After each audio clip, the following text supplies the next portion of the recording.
Hello everyone, मैं विनय पांडे और आप देख रहे हैं आपका अपना YouTube channel target botany classes. कैसे हैं आप लोग? आई होप आप सब ठीक ही होंगे, मस्त होंगे और पढ़ाई जमक कर रहे होंगे। ओके, तो दोस्तों आज हम लोग प्रैक्टिस करने वाले हैं जीव विज्ञान टॉपिक। ठीक, जीव विज्ञान टॉपिक है पाचन तंत्र। ओके, पाचन तंत्र यहाँ से वनडे एग्जाम में कई बार क्वेश्चन पूछे जाते हैं। ठीक, कई बार क्या मतलब, हमेशा पूछे जाते हैं। और इस वीडियो में जितने भी बायोलॉजी के क्वेश्चन हैं सभी के सभी जो है किसी ना किसी एग्ज़ाम में पूछे हुए हैं। जैसे यूपी पुलिस हो गया, एसएससी जीडी हो गया, एसएससी हो गया, सीपीओ हो गया, 10+2 हो गया। मतलब आप एक तरह से कह सकते हैं ये सभी एग्ज़ाम के लिए, यानी सभी वनडे एग्ज़ाम के लिए बहुत ही इम्पोर्टेंट टॉपिक है। ओके, चलिए देर ना करते हुए वीडियो को स्टार्ट करते रहे हैं। देखिए पहला क्वेश्चन है, हालांकि इस टाइम प्रेजेंट टाइम में पुलिस की वैकेंसी आई हुई है, पुलिस के लिए भी बहुत ही इम्पोर्टेंट है। ओके, तो जो लोग पुलिस की तैयारी कर रहे हैं इस वीडियो को मिस नहीं करेंगे, क्योंकि जितने भी क्वेश्चन हैं सभी के सभी किसी न किसी एग्ज़ाम में पूछे हुए हैं। ओके, तो हो सकता है यहाँ से क्वेश्चन आ जाए और आ भी आएगा भी। ओके, ऐसा नहीं है कि नहीं आएगा।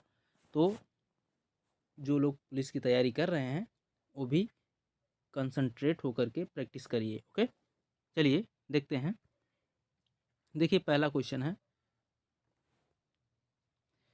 मानव शरीर में प्रचुर मात्रा में कौन सा तत्व है? बताइए, मानव शरीर में प्रचुर मात्रा में कौन सा तत्व है? बताइए, इनमें से कौन सा ऑप्शन सही है? ऑप्शन नंबर डी सही है, ऑक्सीजन। ओके, सजीव पदार्थ के संयोजन में लगभग 36 तत्व भाग लेते हैं। ठीक, सजीव पदार्थ के संयोजन यानी निर्माण में 36 तत्व भाग लेते हैं, जिनमें से ऑक्सीजन की मात्रा सर्वाधिक होती है। ओके, इसके बाद कार्बन होता है। ऑक्सीजन जो होता है 62% तक। ठीक, उसके बाद फिर कार्बन होता है, कार्बन 20% तक, हाइड्रोजन 10% तक और नाइट्रोजन 3% तक की मात्रा होती है।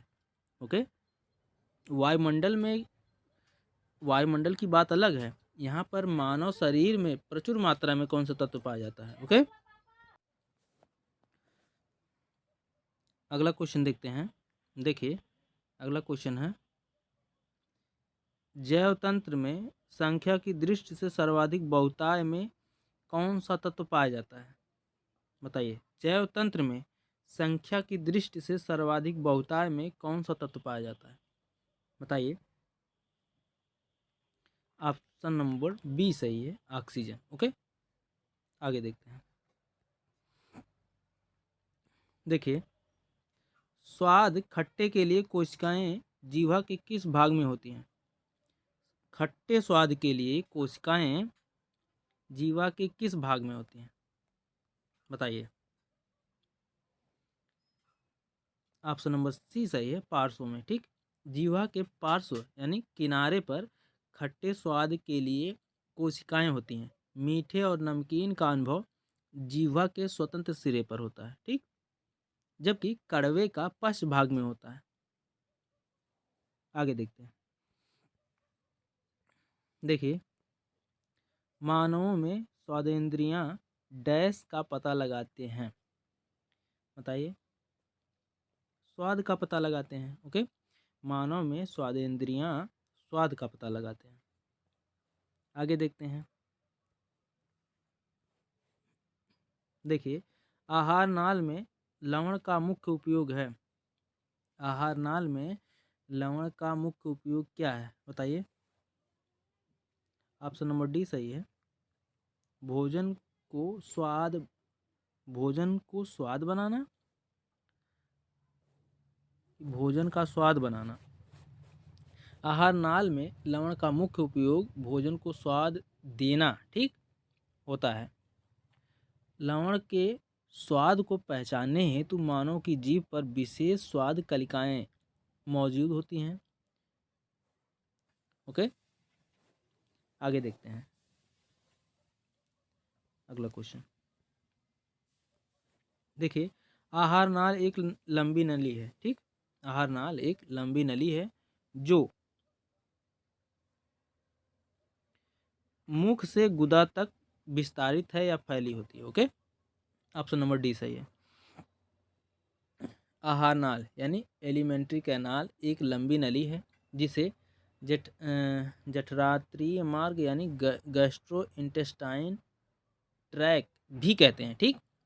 आहार नाल यानी एलिमेंट्री कैनाल एक लंबी नली है जिसे गैस्ट्रो इंटेस्टाइनल ट्रैक्ट भी कहते हैं।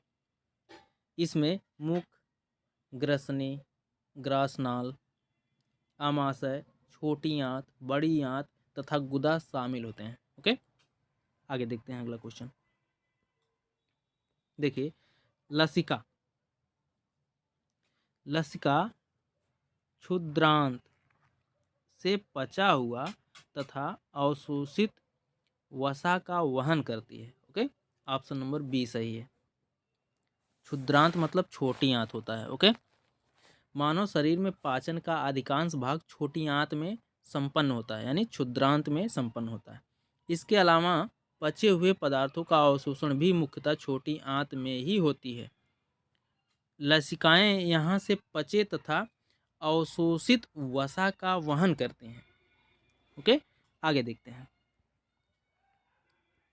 देखिए, अगला क्वेश्चन है, पशु प्रोटीन को प्रथम श्रेणी का प्रोटीन माना जाता है क्योंकि यह है पशु प्रोटीन को प्रथम श्रेणी का प्रोटीन माना जाता है क्योंकि यह है अनिवार्य एमिनो एसिड से भरपूर होता है। ऑप्शन नंबर ए सही है। ओके, पशु प्रोटीन को प्रथम श्रेणी का प्रोटीन माना जाता है क्योंकि यह अनिवार्य एमिनो एसिड से भरपूर होता है। इन अमीनो एसिड या अमीनो अम्लों का निर्माण मानव शरीर में नहीं होता है, अतः इन्हें भोजन से लेना आवश्यक होता है। आगे देखते हैं। देखिए, अगला क्वेश्चन है, गहरे तले हुए खाद्य पदार्थ कैंसर जनक होते हैं क्योंकि उनमें प्रचुरता होती है। गहरे तले हुए खाद्य पदार्थ कैंसर जनक होते हैं क्योंकि उनमें प्रचुरता होती है। बताइए भाई, किसकी प्रचुरता होती है? ऑप्शन नंबर ए सही है, वसा की, ठीक। गहरे तले हुए खाद्य पदार्थ कैंसर जनक होते हैं क्योंकि उनमें वसा की प्रचुरता होती है, प्रचुर मात्रा में वसा होती है। खाद्य तेलों में उपस्थित ट्रांस फैट कैंसर के कारक हो सकते हैं। ओके, आगे देखते हैं अगला क्वेश्चन। देखिए, निम्नलिखित में से वह पदार्थ कौन सा है जो 14 वर्ष की आयु तक के बच्चों के विकास यानी वर्धन के लिए अत्यंत आवश्यक है? बताइए। ऑप्शन नंबर फर्स्ट सही है, प्रोटीन। ओके, प्रोटीन अत्यंत जटिल तथा नाइट्रोजन युक्त पदार्थ है। इनकी रचना 20 अमीनो अम्ल के संयोग से होती है। ये शरीर के पोषण के लिए अत्यंत आवश्यक होते हैं, अतः 14 वर्ष की आयु तक के बच्चों के विकास के लिए आवश्यक है। शरीर में इसकी मात्रा 14% होती है प्रोटीन की, ठीक। यह शरीर की नवीन कोशिकाओं का मुख्य आधार है। कौन? प्रोटीन। आगे देखते हैं। देखिए, एमिनो एसिड की आवश्यकता किसके संश्लेषण के लिए होती है? क्वेश्चन नंबर 11, प्रोटीन के। ओके, आगे देखते हैं। नाइट्रोजनी आहार है, कौन है? प्रोटीन। देखिए, एग्जाम में क्वेश्चन किस तरह से प्रोटीन के बारे में पूछ सकता है, हर तरह से, जिस तरह से पूछ सकता है उसी तरह से कोशिश किया गया है कि उसी तरह के क्वेश्चन बनाए जाए। ओके,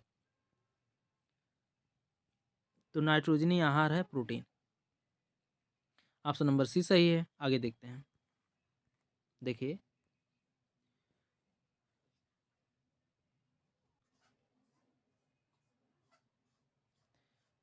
लाल चने से कौन सा एंजाइम मिलता है? बताइए। डाइस्टेज, ठीक, डाइस्टेज। लाल चने से डाइस्टेज नामक एंजाइम पाया जाता है। लाल चने को अरहर और तूर के नाम से भी जाना जाता है, जो विक- विकासशील देशों में उगाई जाने वाली प्रमुख दलहनी फसल है। ओके, आगे देखते हैं। एंजाइम होते हैं, बताइए एंजाइम क्या होते हैं? एंजाइम प्रोटीन होते हैं। ओके, ऑप्शन नंबर बी सही है। एंजाइम प्रमुख रूप से प्रोटीन होते हैं। एंजाइम एक कार्बनिक पदार्थ है जो कि एक रासायनिक अभिक्रिया को 10 गुना, ठीक, 10 गुना बढ़ा सकता है। एंजाइम की खोज सर्वप्रथम जर्मन वैज्ञानिक कुहने ने किया था। ठीक, कुहने लिख दे रहे हैं, कुहने। ठीक, एंजाइम की खोज किसने किया था? जर्मन वैज्ञानिक कुहने ने एंजाइम की खोज की थी। आगे देखते हैं अगला क्वेश्चन। एंजाइम, एंजाइम लिख दे रहे हैं, एंजाइम। ओके, आगे देखते हैं। देखिए एंजाइम क्या होते हैं? एंजाइम प्रोटीन होते हैं। ओके, आगे देखते हैं। एंजाइम के प्रोटीन भाग को क्या कहते हैं? एंजाइम के प्रोटीन भाग को क्या कहते हैं? बताइए, इनमें कौन सा ऑप्शन सही है? ऑप्शन नंबर सी सही है, एपो एंजाइम। ठीक, एंजाइम के प्रोटीन भाग को एपो एंजाइम कहते हैं। एवं एपो एंजाइम की असक्रियता के आधार पर इसे प्रो एंजाइम अथवा जाइमोजन के नाम से भी जाना जाता है। ओके, एपो एंजाइम जो होता है इसके असक्रियता के आधार पर, असक्रियता मतलब इनएक्टिव, डिडक्टिव, सीधे सीधे हम लोग जानते हैं। एपो एंजाइम की असक्रियता के आधार पर, मतलब जब एपो एंजाइम सक्रिय नहीं होगा उसके आधार पर इसे, किसे? एपो एंजाइम को प्रो एंजाइम, प्रो एंजाइम अथवा जाइमोजन, ठीक, जाइमोजन के नाम से भी जाना जाता है। ओके, तो एंजाइम के बारे में आप जान गए होंगे कि एंजाइम एक प्रोटीन का भाग होता है जिसे एपो एंजाइम कहा जाता है, और एपो एंजाइम की असक्रियता के आधार पर इसे प्रो एंजाइम अथवा जाइमोजन के नाम से भी जाना जाता है। ओके, आगे देखते हैं। देखिए मछली एक प्रथम श्रेणी का प्रोटीन है क्योंकि उसमें होते हैं, बताइए क्या होते हैं भाई? ऑप्शन दो ही हैं, बताइए। आवश्यक अमीनो अम्ल। ओके, आगे देखते हैं।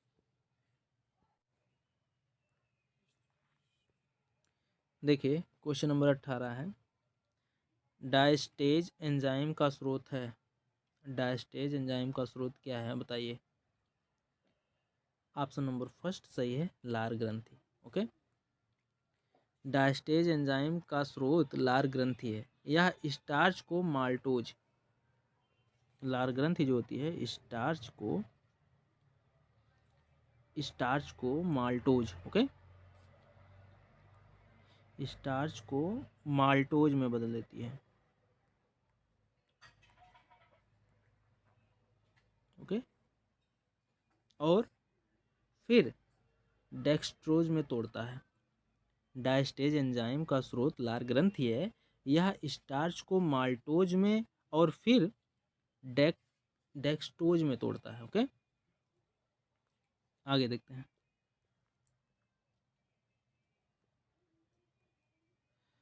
किस एंजाइम की उपस्थिति के कारण HIV अपना आकार अक्सर बदल लेता है? किस एंजाइम की उपस्थिति के कारण बताइए?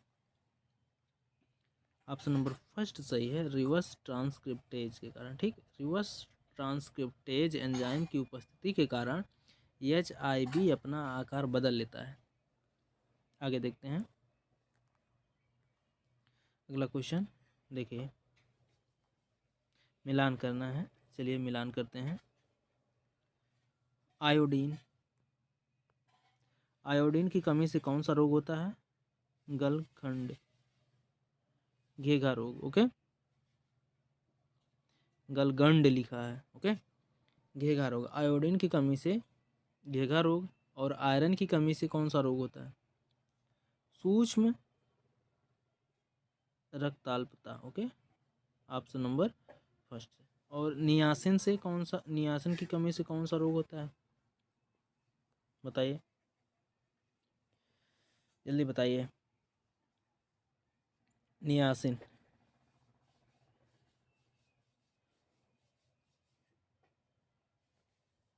नियासिन से होता है पेलाग्रा रोग, ठीक। विटामिन B12 से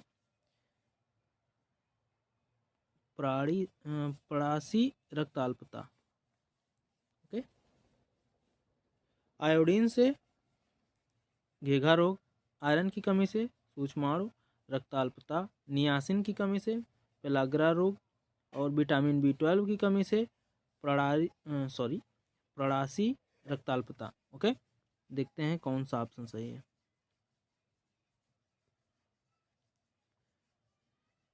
तो इसमें ऑप्शन नंबर डी सही है, ओके। आगे देखते हैं। मिलान हो गया, मतलब सब सही है।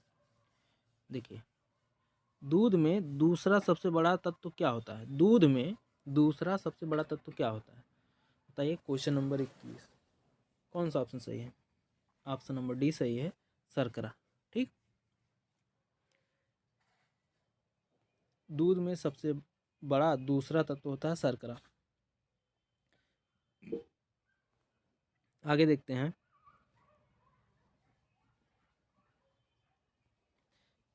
पित्त का स्रोत क्या है? पित्त का स्रोत क्या है, बताइए। ऑप्शन नंबर बी सही है, यकृत, ओके। पित्त जो होता है, पित्त हल्के पीले रंग का क्षारीय तरल होता है, ठीक। पित्त का पीएच मान, पित्त पित्त का पीएच मान जो होता है वह 7.6 से लेकर 8.6 तक होता है, ओके। पित्त रस जो होता है हल्के पीले रंग का क्षारीय तरल होता है, यह यकृत में बनता है। इसमें लगभग 97% जल होता है। किसमें? पित्त में, ओके। और 0.7% पित्त लवण होते हैं और 0.2% पित्त वर्णक होते हैं तथा 0.3 से 0.9% कोलेस्ट्रॉल होते हैं। यह लिपिड के पाचन एवं अवशोषण में सहायता करता है। आप हमारे बातों को ध्यान से सुनिए और नोट करते हुए चलिए, क्योंकि हम हर चीज़ जो है स्लाइड पर लिख नहीं सकते, ओके। आगे देखते हैं। देखिए, यूरिया किसमें संश्लेषित होती है? यूरिया किसमें संश्लेषित होती है, बताइए। Question number 23, option number A सही है, यकृत में। यूरिया का संश्लेषण यकृत में होता है। आगे देखते हैं। देखिए, मानव जठर में प्रोटीन पाचन के लिए उत्तरदायी अनुकूलतम परिवेश है, बताइए क्या है? क्षारीय है, अम्लीय है, उदासीन है या बेसिक है? बताइए इनमें से कौन सा सही है? ऑप्शन नंबर बी सही है, अम्लीय, ओके। मानव जठर में प्रोटीन पाचन अम्लीय माध्यम से होता है। आगे देखते हैं। देखिए, लीवर किससे भरपूर स्रोत है? लीवर किससे भरपूर स्रोत है? वसा घुलनशील विटामिन, ठीक। वसा घुलनशील विटामिन से लीवर वसा घुलनशील विटामिन से भरपूर स्रोत है, क्योंकि लीवर की कोशिकाओं में वसा घुलनशील विटामिन का संग्रह होता है, यानी स्टोर होता है। और वसा में घुलनशील विटामिन कौन कौन से हैं? ए, डी, ई, के, ओके। ए, डी, ई, के वसा में घुलनशील विटामिन है, ओके। वसा में घुलनशील विटामिन।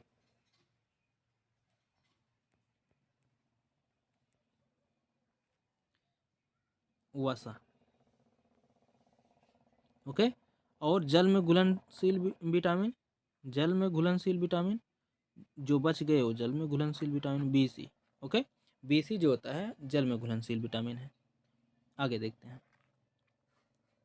देखिए, सब्जियां जल्दी खराब हो जाती हैं क्योंकि उनमें अधिक मात्रा होती है। सब्जियां जल्दी खराब हो जाती हैं, उनमें अधिक मात्रा होती है। किसकी होती है भाई? ऑप्शन नंबर बी सही है, जल की। ठीक, सब्जियां जल्दी खराब हो जाती हैं क्योंकि उनमें जल की अधिक मात्रा होती है। आगे देखते हैं अगला क्वेश्चन। देखिए, निम्नलिखित में से कौन सा अंग ग्लाइकोजिन को ग्लूकोज में बदलता है और रक्त को शुद्ध करता है? बताइए कौन सा ऑप्शन सही है। Question number 27। यकृत है, गुर्दा है, फेफड़े हैं, तिल्ली है, बताइए इनमें से कौन सा ऑप्शन सही है। ऑप्शन नंबर ए सही है, यकृत। ओके, यकृत आवश्यकता से अधिक ग्लूकोज शर्करा को ग्लाइकोजन में बदलकर इसका संग्रह कर लेता है, यानी स्टोर कर लेता है इसको। इस प्रक्रिया को ग्लाइकोजेनेसिस कहते हैं। यकृत आवश्यकता से अधिक ग्लूकोज शर्करा को ग्लाइकोजन में बदलकर इसे संग्रह कर लेता है। इस प्रक्रिया को ग्लाइकोजेनेसिस कहते हैं। रक्त में ग्लूकोज शर्करा की कमी पड़ने पर संग्रहित ग्लाइकोजन को वापस ग्लूकोज में बदलकर रक्त में मुक्त कर देता है। इस प्रक्रिया को ग्लाइकोजेनेसिस, ठीक, ग्लाइकोजिनोलेसिस कहते हैं। ग्लाइकोजिनोलिसिस लिख दे रहे हैं आपको। देखिए, ग्लाइकोजिनोलिसिस,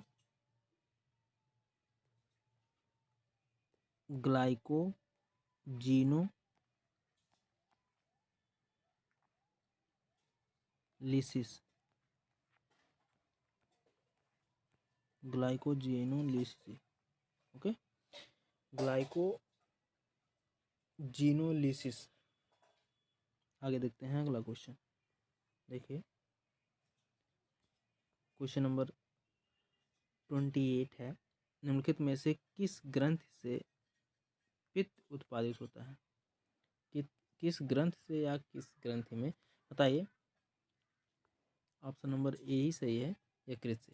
यकृत से पित्त रस श्रावण होता है। ठीक, पित्त यानी बाइल का श्रावण अर्थात उत्पादन यकृत द्वारा होता है, किंतु इसके संचय का कार्य पित्ताशय करता है।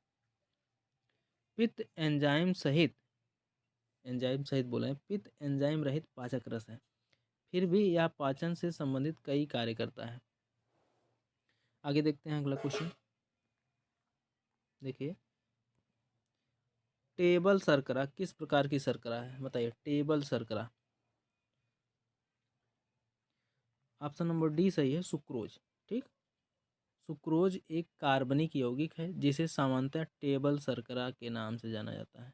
ओके, आगे देखते हैं। देखिए, क्वेश्चन नंबर 30 है। खाद्य प्रोटीन के दो सबसे समृद्ध ज्ञात हैं।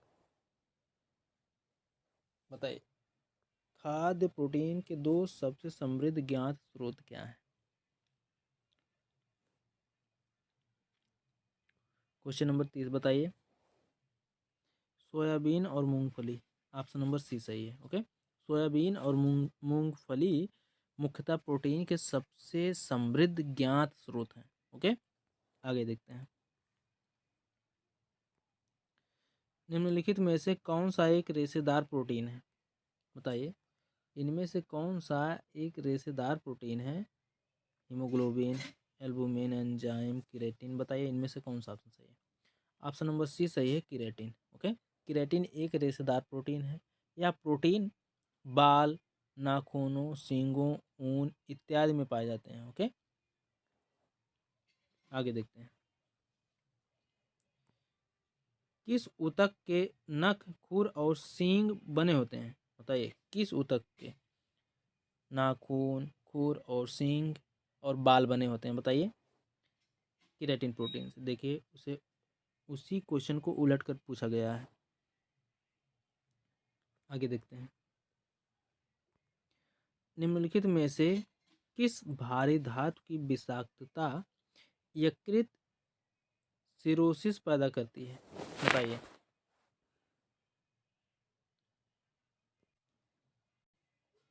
बताइए इनमें से कौन सा ऑप्शन सही है। ऑप्शन नंबर ए सही है, कापर। ओके, यकृत में कापर के संचयन से, संचयन मतलब स्टोर से है, ठीक, संग्रहण से, यकृत में कापर के संचयन यानी स्टोर से यकृत में विकार उत्पन्न हो जाता है तथा उसके ऊतक का क्षय होने लगता है, जिससे यकृत सिरोसिस या यकृत नेक्रोसिस कहते हैं। ओके, जब कापर शरीर के अन्य भागों यथा जैसे मस्तिष्क, वृक्क तथा आँखों पर भी जमने लगता है तो इसे विल्सन रोग कहते हैं। कौन सा रोग कहते हैं? विल्सन रोग। विल्सन विल्सन रोग कहते हैं। विल्सन रोग कब कहते हैं? जब कापर शरीर के अन्य भागों जैसे मस्तिष्क, वृक्क, आँख आदि पर जमने लगता है तो इसे विल्सन रोग कहते हैं। ओके, आगे देखते हैं। देखिए, मनुष्य के उपयोग के लिए कार्बनिक भोजन को बेहतर क्यों माना जाता है? इसे रसायनों एवं सिंथेटिक कीटनाशकों का प्रयोग किए गए बिना उगाया जाता है। ऑप्शन नंबर बी सही है। ओके, कार्बनिक भोजन जैविक खेती से उत्पन्न खाद्य पदार्थ होते हैं। ये मनुष्य के उपयोग के लिए बेहतर होते हैं क्योंकि इसे रसायनों एवं सिंथेटिक कीटनाशकों का प्रयोग किए बिना उगाया जाता है।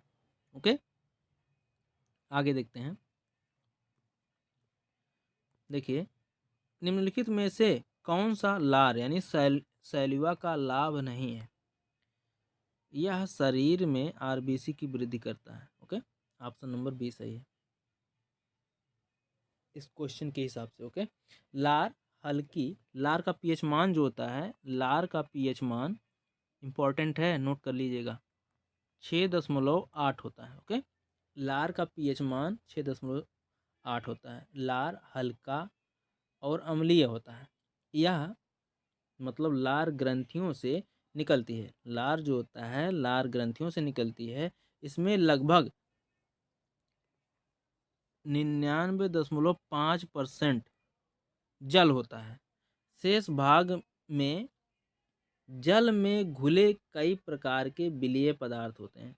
इन पदार्थों के कुछ आयन सोडियम, पोटेशियम, क्लोरीन तथा एंजाइम होते हैं। ओके, लार खाद्य पदार्थों को निगलने में मदद करती है, मुख तथा दांतों को साफ रखती है। यह होठों तथा जीवा की गति को अनुकूल बनाए रखना और बोलने में मदद करती है। ओके, आगे देखते हैं। देखिए, लार किसके पाचन में मदद करती है? वसा, प्रोटीन, विटामिन, स्टार्च। बताइए, लार किसके पाचन में मदद करती है? बताइए। ऑप्शन नंबर बी सही है, स्टार्च के पाचन में। ठीक, लार के पाचन कार्यों में शामिल है भोजन की गीला करना, ठीक, भोजन को गीला करना और भोजन की लुगदी बनाना ताकि आसानी से निगला जा सके।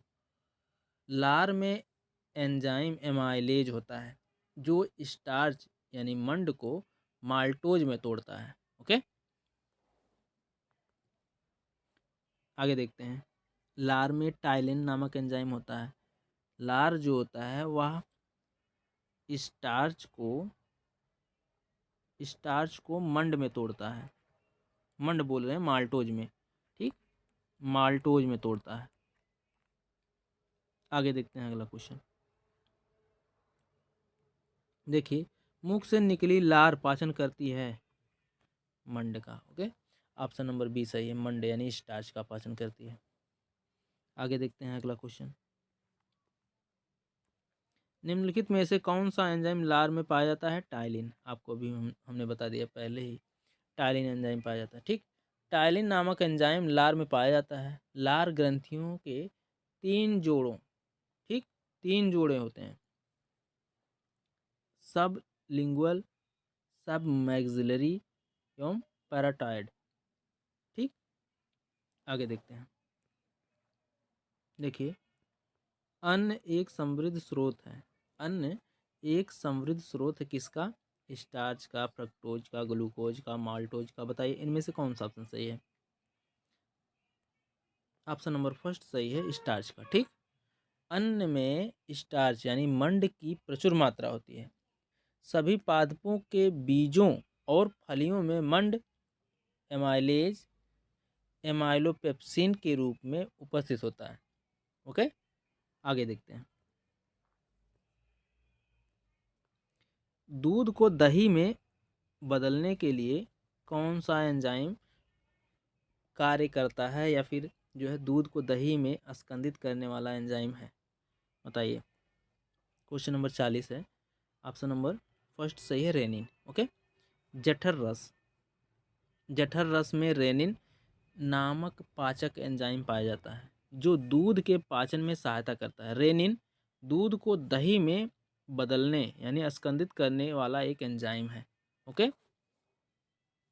दूध से दही बनाना, दूध से दही में परिवर्तित करने वाला कौन सा एंजाइम है? रेनिन। ओके, आगे देखते हैं। एंजाइम है दूध से दही लैक्टोबैसिलस लैक्टिस के द्वारा होता है। ओके, दही में लैक्टोबैसिलस लैक्टिस नामक बैक्टीरिया पाए जाते हैं। आगे देखते हैं। देखिए, किसकी उपस्थिति के कारण गाय में दूध का रंग पीला होता है? बताइए। किसकी उपस्थिति के कारण गाय के दूध का रंग पीला होता है? बताइए। क्वेश्चन नंबर 41 है। ऑप्शन नंबर डी सही है, कैरोटीन। ठीक। गाय के दूध में कैरोटीन उपस्थिति होने के कारण उसका रंग पीला होता है। ओके, आगे देखते हैं। देखिए, खट्टे दूध में होता है, खट्टे दूध में होता है, क्या होता है भाई? ऑप्शन नंबर डी सही है, लैक्टिक एसिड। ओके, खट्टे दूध में लैक्टिक एसिड होता है। आगे देखते हैं। निम्नलिखित में से किसको आरबीसी का कब्रिस्तान कहा जाता है? आरबीसी मतलब रेड ब्लड कार्प सेल्स। ओके, बताइए। रक्त का कब्रिस्तान यानी आरबीसी का कब्रिस्तान किसे कहा जाता है? बताइए। ऑप्शन नंबर सेकंड सही है, प्लीहा। ओके, प्लीहा को रक्त का कब्रिस्तान कहा जाता है। प्लीहा आमाशय तथा तंतुपट यानी डायाफ्रागम के बीच में यकृत के बाईं ओर स्थित लगभग 12 सेंटीमीटर लंबी गहरे लाल रंग की सकरी एवं चपटी सी लसिका ग्रंथि होती है। ओके, कौन? प्लीहा। यह रेटिकुलो एंडली रेटिकुलो एंडे एंडोथीलियमी, ठीक, यह रेटिकुलो एंडोथीलियमी ऊतक का सबसे बड़ा पिंड होता है। प्लीहा की कोशिकाएं रुधिर के टूट फूट और शिथिल रुधिराणुओं का निरर्थक एवं हानिकारक रंजक एवं अन्य पदार्थों का भक्षण करके रुधिर की सफाई करती है। ओके, कुछ वर्ड ऐसे होते हैं जिनको कहना थोड़ा सा कठिन होता है। ठीक, कहते कुछ और हो जाता है कुछ और, मतलब निकल जाता है कुछ और। चलिए कोई बात नहीं, आगे देखते हैं। देखिए, सब क्वेश्चन नंबर 44 है। मानव शरीर का सबसे बड़ा अंग कौन सा है? बताइए। मानव शरीर का सबसे बड़ा अंग आप लोग जानते ही होंगे, यकृत। ऑप्शन नंबर सी सही है। मानव शरीर का सबसे बड़ा आंतरिक अंग यकृत है। ओके, शरीर शरीर की सबसे बड़ी ग्रंथि क्या कौन है? यकृत है। ओके, शरीर की सबसे बड़ी ग्रंथि भी यकृत है। यह लगभग 15 से 22 सेंटीमीटर लंबी, ठीक, यकृत जो होती है 15 से 22 सेंटीमीटर लंबी तथा इसका भार जो होता है 1.5 किलोग्राम होता है। किसका? यकृत का। इसका प्रमुख कार्य होता है पित्त का श्रावण, एमिनो अम्लों का डीमेनिलेशन, ठीक, डी एमिने sorry deamination. Okay, urea का संश्लेषण, विषैले पदार्थों से विष हरण, विटामिनों का संश्लेषण इत्यादि। ओके, आगे देखते हैं। अस्थियों और दांतों में मौजूद रासायनिक द्रव्य हैं। बताइए, अस्थियों और दांतों में मौजूद रासायनिक द्रव्य कौन से होते हैं? ऑप्शन नंबर फर्स्ट सही है, कैल्शियम फास्फेट। ओके, अस्थियों और दांतों में मौजूद रासायनिक द्रव्य कैल्शियम फास्फेट होता है। आगे देखते हैं अगला क्वेश्चन। देखिए, निम्नलिखित में से कौन सा एक किसी भी पाचक एंजाइम का स्रावण नहीं करता? बताइए। क्वेश्चन नंबर 46 है। ऑप्शन नंबर फर्स्ट सही है, यकृत। यकृत किसी भी पाचक एंजाइम का स्रावण नहीं करता है। पित्त लगातार स्रावण करना पित्त का लगातार स्रावण करना यकृत का प्रमुख कार्य है। ओके, यद्यपि पित्त में पाचक एंजाइम नहीं होते हैं, फिर भी यह पाचन में विशेषता वसाओं के पाचन में महत्वपूर्ण भाग लेता है। आगे देखते हैं। भोजन को नली से होते हुए ढकेलने के लिए नाल की मांसपेशियों के अस्तर के लयबद्ध संकुचन को डैश कहते हैं। बताइए क्या कहते हैं भाई? ऑप्शन नंबर फर्स्ट सही है, क्रमानुकुंचन। ओके, भोजन भोजन को नली से होते हुए ढकेलने के लिए नाल की मांसपेशियों के अस्तर के लयबद्ध संकुचन को क्रमानुकुंचन कहते हैं। मनुष्य में भोजन के पाचन की अधिकांश भाग छोटी आंत में संपन्न होता है। ओके, छोटी आंत में ही पचे हुए भोजन का अवशोषण भी होता है। आगे देखते हैं।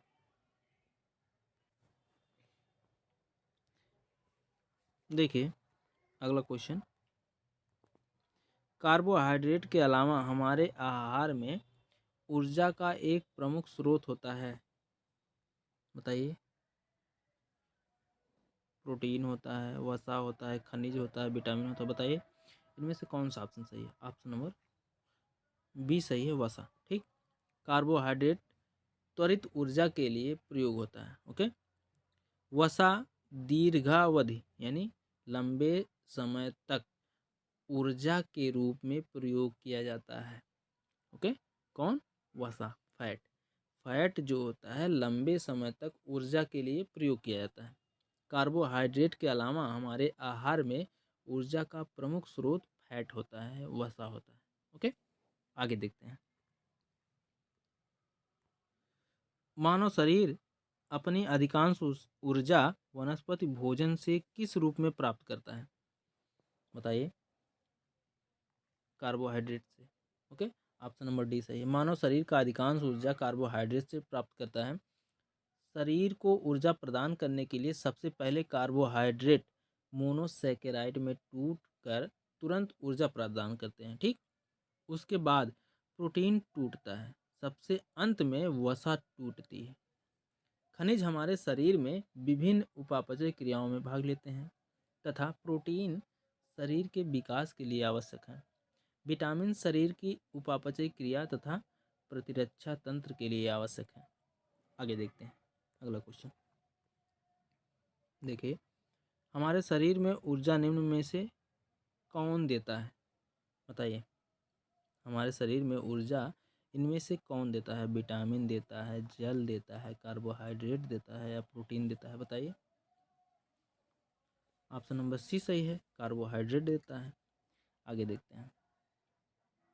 देखिए, एक खिलाड़ी या एथलीट को निम्नलिखित में से किससे शीघ्र और अधिक मात्रा में ऊर्जा मिल सकती है? बताइए। क्वेश्चन नंबर 51 है। ऑप्शन नंबर बी सही है, कार्बोहाइड्रेट से। ओके, कार्बोहाइड्रेट सारी गतिविधियों में ऊर्जा का मुख्य स्रोत है।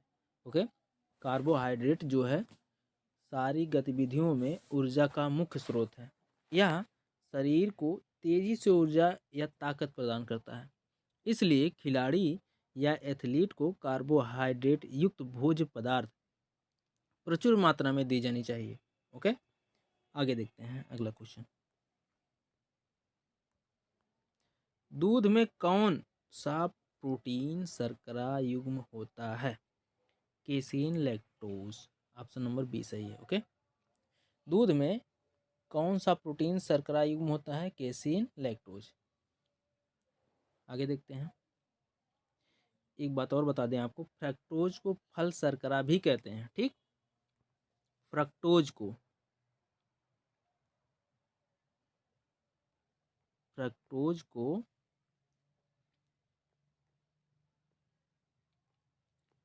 फल शर्करा भी कहते हैं। इसको नोट करके रखिएगा। ठीक है, आगे देखते हैं। फलों का मधुर यानी मीठा स्वाद किसके कारण होता है? ऑप्शन नंबर बी सही है, फ्रक्टोज के कारण। ठीक, फ्रक्टोज फलों में पाए जाने वाली एक मोनोसैकेराइड शर्करा है, जो कि प्रकृति में सबसे मीठी शर्करा है। प्रकृति में सबसे मीठी शर्करा कौन सी है? फ्रक्टोज। इसको भी याद रखिएगा। ठीक है, फ्रक्टोज जो होता है प्रकृति में सबसे मीठी शर्करा है। इसको फल शर्करा भी कहते हैं। लैक्टोज दूध में पाए जाने वाली शर्करा है, जबकि माल्टोज जो होता है वह अनाज में पाया जाता है। ओके, आगे देखते हैं। हम जितनी भी बातें कह रहे हैं क्वेश्चन से रिलेटेड, सब के सब इम्पोर्टेंट है। आप लोग जो है नोट करते हुए चलिएगा, क्योंकि देख लेना एग्ज़ाम में क्वेश्चन आ सकते हैं, कहीं से भी आ सकते हैं। जो हम बातें क्वेश्चन के साथ साथ बता रहे हैं, मतलब आपको ऑप्शन दे रहे हैं, ऑप्शन का आप लोग आंसर फिर दे ही रहे हैं। उसके बाद जो है जो एक्स्ट्रा जानकारी हम लोग हम दे रहे हैं आपको, वो भी बहुत ही इम्पोर्टेंट है। ओके, आगे देखते हैं। देखिए, निम्नलिखित में से सबसे मीठी शर्करा कौन सी है? बताइए। Question number 54, option number C सही है, फ्रक्टोज। ओके, देखिए अगला क्वेश्चन। निम्नलिखित में से कौन सी सबसे मीठी शर्करा है? ये तो हो गया ना, क्वेश्चन रिपीट हो गया, फ्रक्टोज। ओके, आगे देखते हैं। निम्नलिखित में से किसका संश्लेषण यकृत द्वारा किया जा सकता है? बताइए। क्वेश्चन नंबर 56, किसका संश्लेषण यकृत द्वारा किया जा सकता है? ऑप्शन नंबर फर्स्ट सही है, विटामिन ए। ठीक, यकृत विटामिन ए का संश्लेषण करता है तथा अल्प समय यानी कुछ समय के लिए इसका संचय भी करता है। संचय मतलब स्टोर भी करता है। विटामिन के खून का स्कंदन करने में सहायता करता है। विटामिन के जो होता है खून का स्कंदन करने में, कोएगुलेशन, ठीक, करने में सहायता करता है। यह प्रोथ्रोम्बिन नामक पदार्थ के संश्लेषण में सहायक होता है। आगे देखते हैं अगला क्वेश्चन। तंतु आहार में शामिल है। तंतु आहार में शामिल है, क्या शामिल है भाई बताओ? सेलुलोज, ग्लाइकोजन, सेलुलोज, प्रोटीन, वसा। बताइए इनमें से कौन सा ऑप्शन सही है? ऑप्शन नंबर सी सही है, सेलुलोज। ओके, सेलुलोज एक पॉलीसैकेराइड जो ग्लूकोज का बना होता है। यह तंतु आहार के रूप में लिया जाता है, परंतु इसके पाचन के लिए एंजाइम अनुपस्थित होने के कारण शरीर में इसका पाचन नहीं हो पाता। ओके, मनुष्य के शरीर में सेलुलोज पाचक एंजाइम नहीं होते हैं। ओके, आगे देखते हैं। हमारे शरीर में त्वचा की सतह के नीचे मौजूद वसा किसके विरुद्ध अवरोधक का कार्य करती हैं? बताइए। ऑप्शन नंबर फर्स्ट सही है, शरीर से ऊष्मा की क्षति। ओके, शरीर में त्वचा की सतह के नीचे मौजूद वसा शरीर से ऊष्मा की क्षति के विरुद्ध अवरोधक का कार्य करती है। ओके, आगे देखते हैं। देखिए, आयोडीन मान का प्रयोग किसका प्राक्कलन करने के लिए किया जाता है? आयोडीन मान का प्रयोग बताइए। क्वेश्चन नंबर 59, बताइए कौन सा ऑप्शन सही है? ऑप्शन नंबर सी सही है, तेल में असंतृप्त।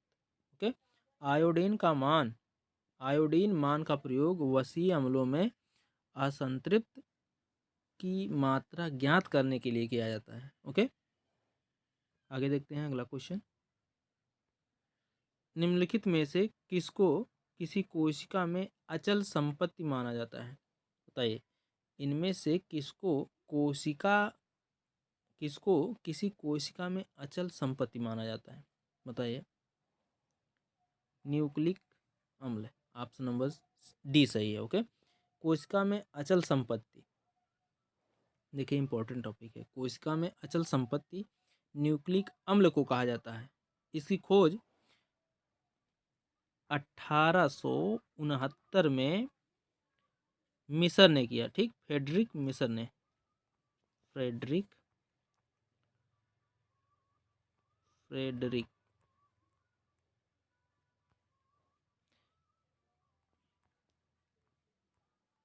मिसर। ओके, फ्रेडरिक मिसर ने किया था। अगला क्वेश्चन देखते हैं। देखिए अगला क्वेश्चन है, नाइट्रोजन किसकी अनिवार्य घटक होते हैं? नाइट्रोजन किसका अनिवार्य घटक होता है? बताइए। Protein. Okay, option number B सही है। नाइट्रोजन प्रोटीन का अनिवार्य घटक होता है। प्रोटीन का आणविक यौगिक मुख्यतः कार्बन, हाइड्रोजन, ऑक्सीजन एवं नाइट्रोजन से बना होता है। इनमें गंधक, फास्फोरस आदि के भी अंश पाए जाते हैं। ओके, तो ये तो थे क्वेश्चन। ठीक, प्रैक्टिस क्वेश्चन। अब थोड़ा सा हम लोग देख लेते हैं पीडीएफ। ओके, चलिए देखते हैं पीडीएफ। एक मिनट, थोड़ा सा जूम करते हैं इसको। देखिए, अवरोधिनी पेशी द्वारा आमाशय में क्या नियंत्रित किया जाता है? आमाशय से भोजन का निकास। ओके, लार एमिलेज स्टार्च को खंडित करता है। एमाइलेज है, एमिलेज लिखा है। देखिए, ट्रिप्सिन पित्त रस, आमाशय रस, लार तथा अग्न्याशयी रस में से किस में उपस्थित होता है? अग्न्याशयी रस में। ओके, ट्रिप्सिन जो होता है अग्न्याशयी रस में उपस्थित होता है। देखिए अगला क्वेश्चन है, आमाशय से भोजन का निकास एक अवरोधिनी पेशी द्वारा नियंत्रित किया जाता है। पित्त रस द्वारा वसा की बड़ी गोलिकाओं को छोटी गोलिकाओं में खंडित किया जाना, साबुन का इमल्सीकरण, एल्कोहल का स्टीरीकरण, ग्लूकोज का किण्वन एवं जल का यूट्रोफिकेशन में से किसके समान है? तो साबुन का इमल्सीकरण। ओके, आगे देखते हैं। देखिए आगे देखते हैं, निम्नलिखित में से कौन से कथन सही हैं? सभी कथन सही हैं। ओके, देखिए यहाँ पर दिया है सभी कथन सही है। भोजन में असंतृप्त वसायुक्त अम्ल वाले तेलों का उपयोग करना चाहिए, सही है। जंतु वसा में संतृप्त कार्बन श्रृंखलाएं होती हैं, ये भी सही है। संतृप्त वसायुक्त अम्ल स्वास्थ्य के लिए हानिकारक होते हैं। ओके, संतृप्त वसायुक्त अम्ल सभी के सभी सही हैं। आगे देखते हैं। देखिए, कौन मानव शरीर की विशालतम ग्रंथि है? जिगर यानी यकृत। कौन से अंग पर अंगुली के समान उभरी हुई संरचनाएं होती हैं जिसे दीर्घ रोम अथवा रसांकुर कहते हैं? छोटी आंत। ओके, आगे देखते हैं। आमतौर पर सभी खनिजों को हम भोजन से प्राप्त करते हैं। 1 ग्राम कार्बोहाइड्रेट द्वारा उत्पादित ऊर्जा -4.2 किलो कैलोरी है। ओके, आगे देखते हैं। देखिए, पित्त का मुख्य कार्य है पाचन के लिए वसा को पायसी करना। यदि आमाशय में किसी भी हाइड्रोक्लोरिक अम्ल का उत्पादन ना हो तो कौन सा एंजाइम कार्य नहीं करेगा? पेप्सिन। आगे देखते हैं।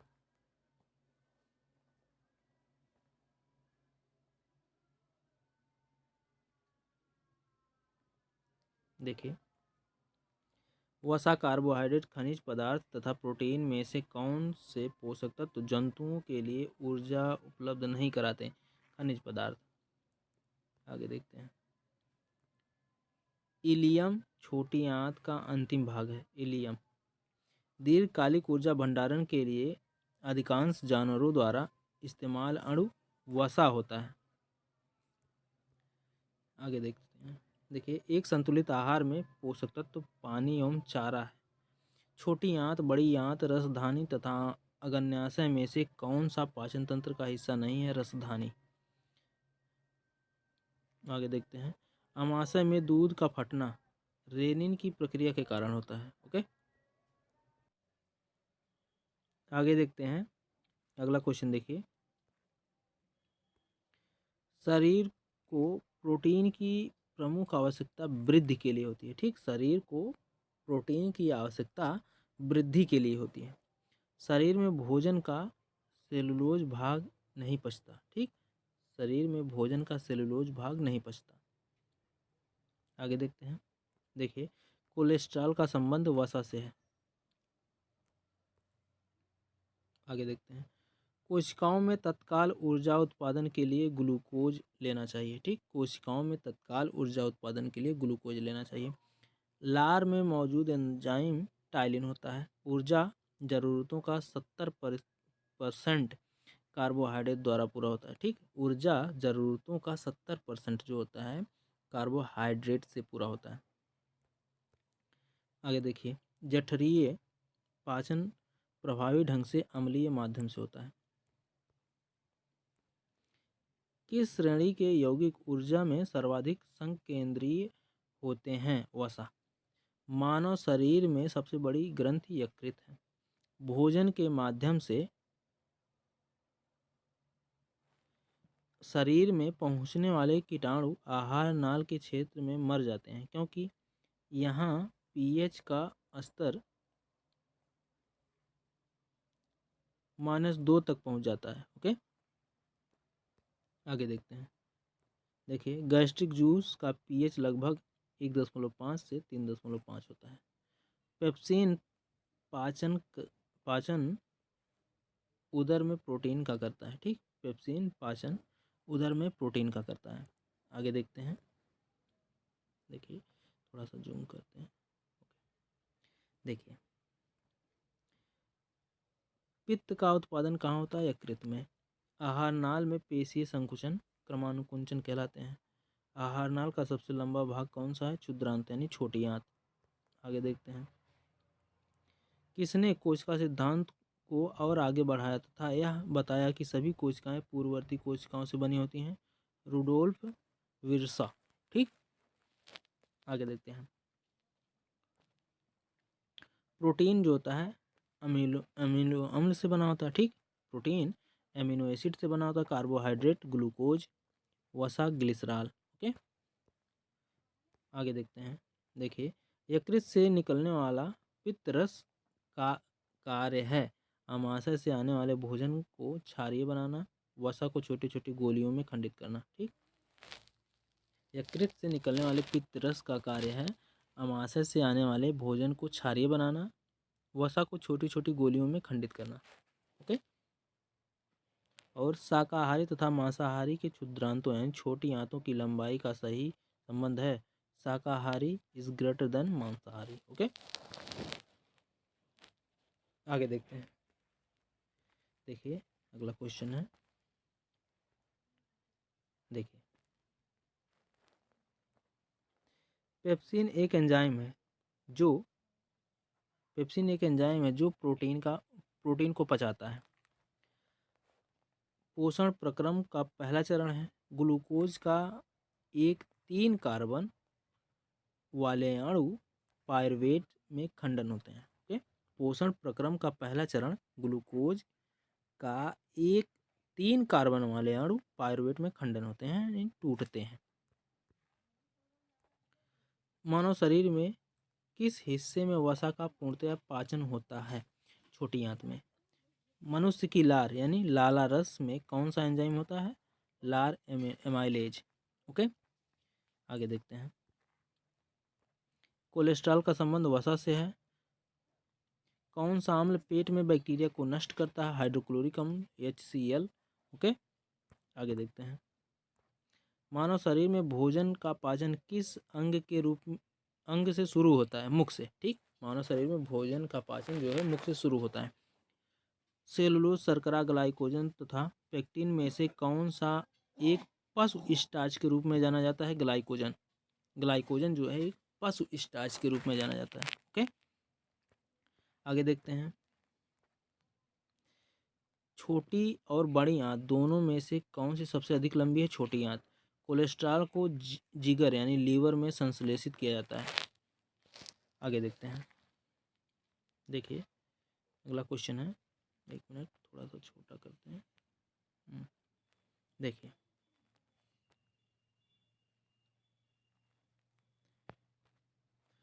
लार एमाइलेज नामक एक पाचक एंजाइम विटामिन, खनिज पदार्थ, वसा,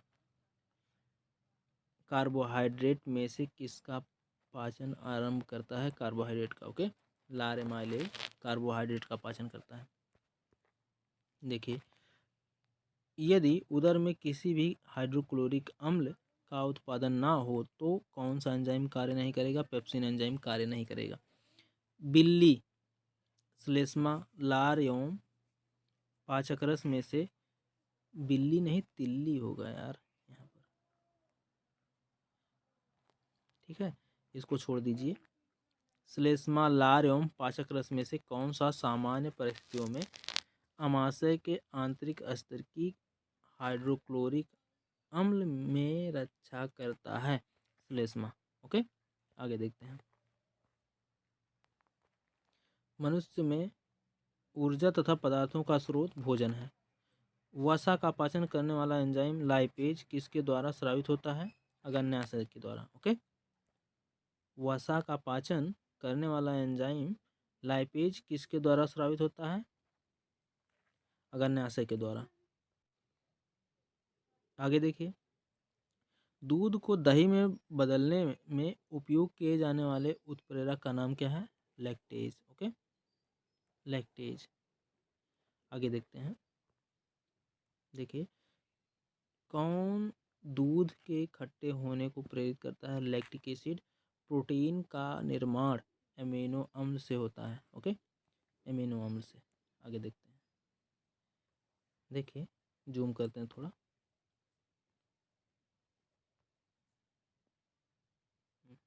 देखिए हमारे शरीर में ग्लूकोज का संचय किस रूप में किया जाता है? ग्लाइकोजन के रूप में। Oxido reductase. ठीक, ऑक्सीडो रिडक्टेज, ट्रांसफेरेज, हाइड्रोलिसिस किस वर्ग में आते हैं? एंजाइम वर्ग। ठीक, आगे देखते हैं। देखिए कौन सा कार्बोहाइड्रेट के पाचन का प्रमुख अंत उत्पाद होता है? ग्लूकोज। अमाशय में पेप्सिन एंजाइम प्रोटीन को पचाने में मदद करता है। दूध में पाए जाने वाला मुख्य प्रोटीन कौन सा है? Casein protein. अमाशय, छोटी आंत, अपेंडिक्स, कोलन में से किस पाचन अंग में अम्ल होता है? अमाशय में। किण्वन एक प्रकार की अवायवीय शोषण है। आगे देखते हैं। किण्वन के पश्चात सबसे व्यापक रूप से मोलासे का प्रयोग मेथनॉल, चीनी, एथेनॉल एथेनॉल एवं गन्ना में से क्या तैयार करने के लिए किया जाता है? एथेनॉल। ओके, किण्वन के पश्चात सबसे व्यापक रूप से मोलासे का प्रयोग मेथनॉल, चीनी, एथेनॉल एवं गन्ना में से क्या तैयार करने के लिए किया जाता है? एथेनॉल। ओके, अवायवीय स्थिति में जैविक पदार्थ के जीवाणु अपघटन को क्या कहते हैं? किण्वनीकरण। ओके, आगे देखिए। ईस्ट एक है कवक। ओके, दांत के इनेमल का मॉटलिंग किस कारण से होता है? पानी में उच्च मात्रा में फ्लोराइड के कारण। ओके, तो दोस्तों ये था जीव विज्ञान के पाचन तंत्र टॉपिक से प्रैक्टिस क्वेश्चन पेपर और कुछ क्वेश्चन के PDF। ओके।